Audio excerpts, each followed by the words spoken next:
I'm often asked from clients what the cost is of living in St. Kitts since there is no income taxes. They get really concerned with this as far as St. Kitts food, gas, utility prices, and more. I'm going to go over this in the video and more. Also, if you get a chance, if you'll visit our website to get more videos like this at www.citizenshipquickly.com. And you can learn more on how to get your taxes to zero and also how to get a second passport quick and the best way to do it. Okay, let's get started here. Remember, St. Kitts, as I've mentioned in other videos, has no income tax, no inheritance tax, no estate tax, no capital gains tax, and a property tax that's about 15 times lower than the property tax of New Jersey at only 0.20% of the purchase price of the property you're actually buying.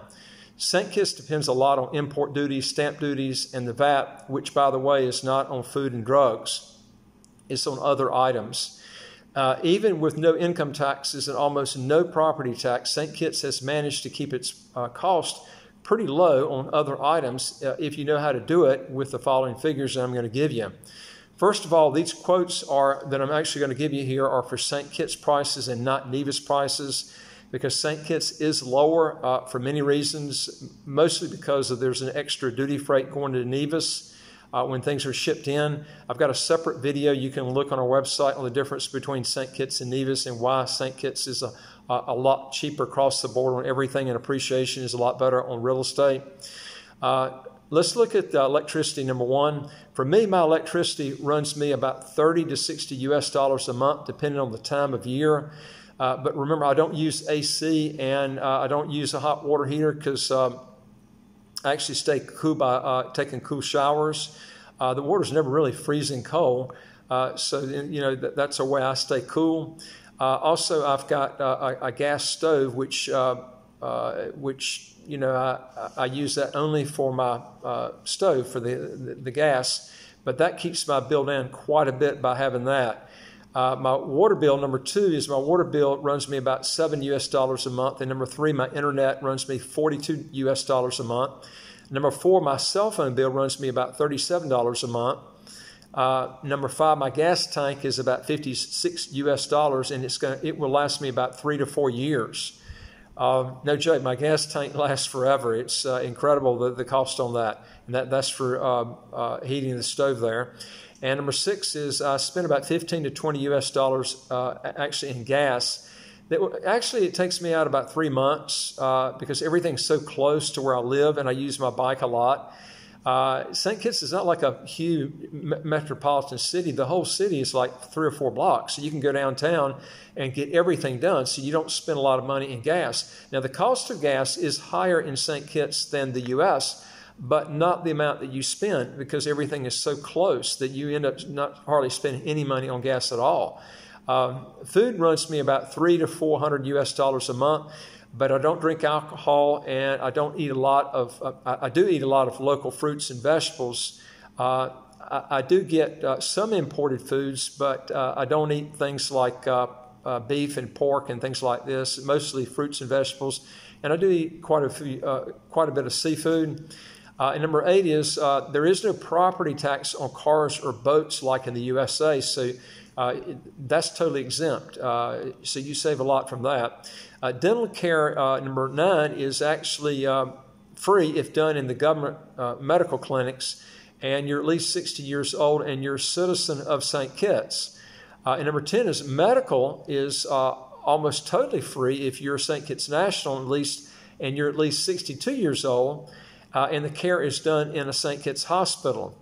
Now, St. Kitts does have other taxes to make up for the taxes I've mentioned that they don't have, but some of these can actually be avoided, and I'm going to show you how you can avoid these. All right, one of the big taxes is what's called, number 1, the land alien holding license, which is 10%. This is charged when a foreigner buys property, and this can be avoided by buying property either in the Southeast Peninsula, Frigate Bay, or buying into a citizenship development, because these areas don't incur the land alien holding license tax. Or if you're a national of any of the Eastern Caribbean states, those people are treated like nationals, and they're exempt from actually paying that tax. Number 2 is the VAT. The VAT actually can be avoided if you buy secondhand items. In other words, buy things from people that are already paid the VAT, okay? And you name your price when you buy them. There are quite a few places you can buy secondhand items here.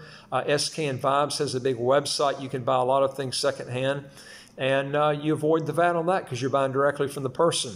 Number 3 is the stamp duty. The stamp duty can be avoided by just holding on to the property and just letting your kids inherit the property, never selling it.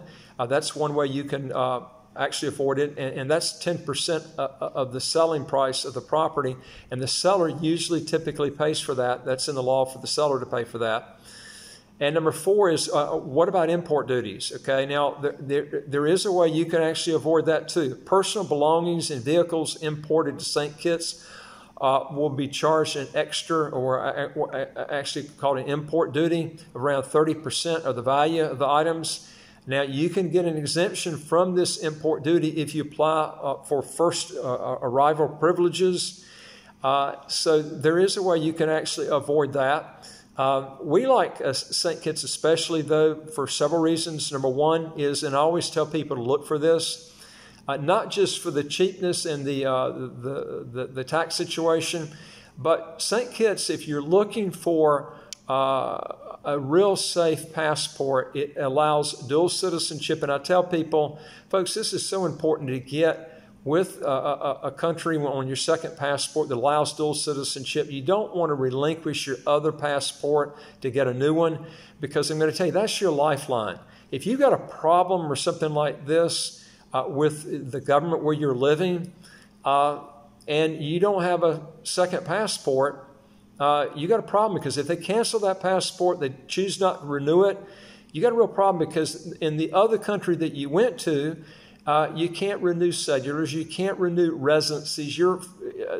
Every country depends on a valid passport to get all these things done. So if it's expired or they cancel that passport, you're just sunk. You're in a country that you can't renew anything. So basically, you're going to be breaking the law, because you're going to be an illegal immigrant in that country, because your visa is going to expire, and you're going to have that passport to renew it. So I tell people, get a second passport that allows dual citizenship. Forget it if it doesn't. And I would advise you not to break the law on getting a second passport in a country, although I've never known anybody, and we've got a video we just put out on that. I don't know of any country that's ever prosecuted someone for getting a second passport and not that required, in that second country, required you to relinquish your old passport. And if you didn't do it, I don't know anybody that's ever gotten in trouble on it. But I would advise you to try to stick with countries that only allow dual citizenship. And number 2 is, pick a country that speaks your language. Okay?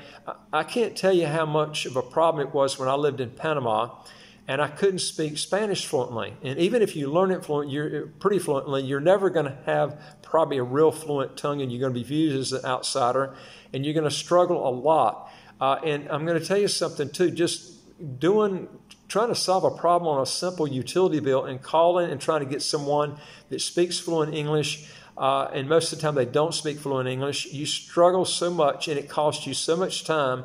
I'm telling you, it's not worth it. If you want to go to the trouble of learning a language fluently, go do it. I've seen so many people not get the second passport because they can't speak the language fluently enough to pass the language test to get the citizenship and passport. And number 3 is go with a country that has good tax laws. St. Kitts has some of the best tax laws in the world. And number 4 is you can get citizenship in as quick as 4 months.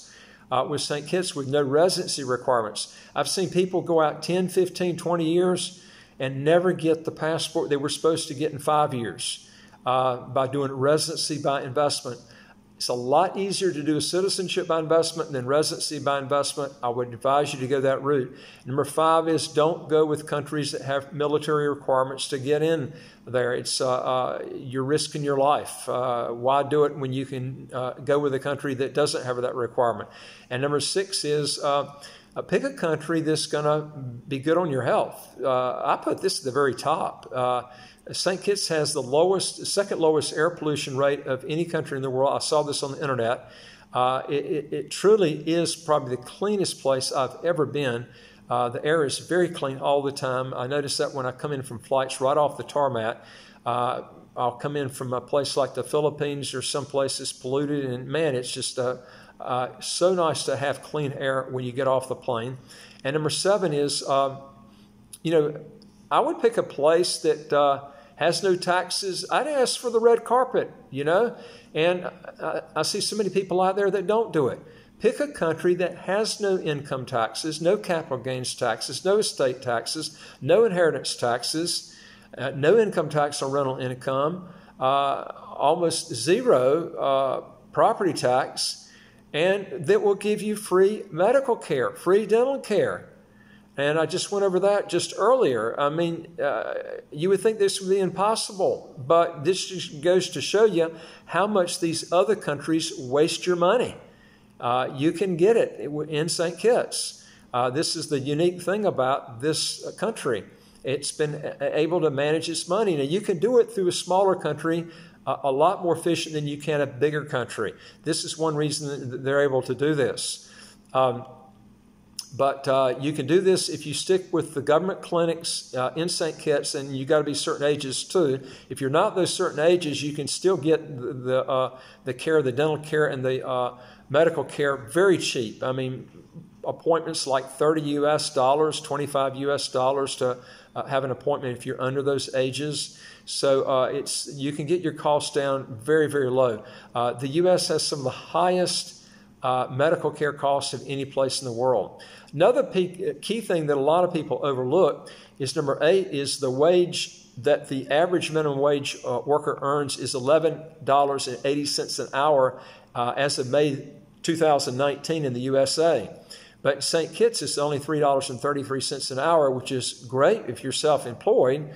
A person, because it keeps your overhead costs down really low. Now, if you're the self-employed person, it's not good, but that's not going to affect our clients because the average net worth is $2 million US for our clients, and they're not going to be going out and getting minimum wage jobs. Also, if you want to learn more how to legally get your taxes to zero, how to get a second passport as quick as 3 months, do 3 things. Hit the subscribe button to the right of your screen. You'll get new videos as they come out automatically. And number 2 is I'd like to hear from you. If you got a question or comment, put it below and send it to us, and I'll get back with you. And number 3 is go to our website, www.citizenshipquickly.com. Go to the top part of the website where it says Apply with Us. Questions will come up. Fill those out, and then hit where it says Send to Us. We'll get those, and we can help you based on those questions. We deal with about 74 citizenship by investment or residency by investment countries. I think you'll be interested in it if you're not interested in St. Kitts. But I'll tell you something, to check all the boxes, it's pretty hard to find them. In fact, you won't find all the boxes that I just told you about in these other countries.